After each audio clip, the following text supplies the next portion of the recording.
Jakob werk vir Laban. Nadat Jakob vir Rachel ontmoet het en vriendelik in haar familie verwelkom is, het hy by haar pa Laban gebly.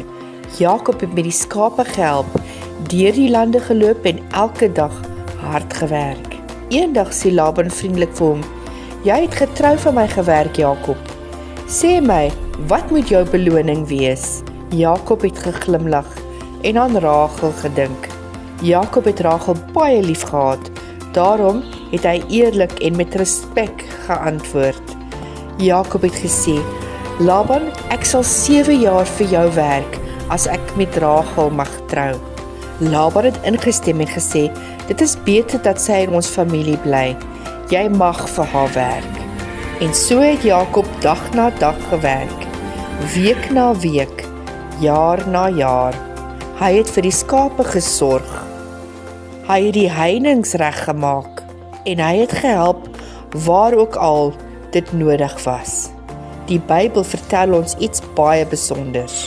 Daardie 7 jaar het vir Jakob soos 'n kort tyd gevoel, omdat hy Rachel so lief gehad het.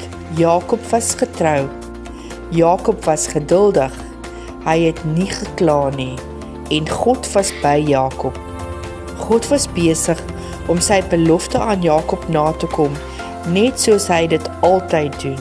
Jakob het met vreugde gewerk en God vertrou om sy lewe te lei.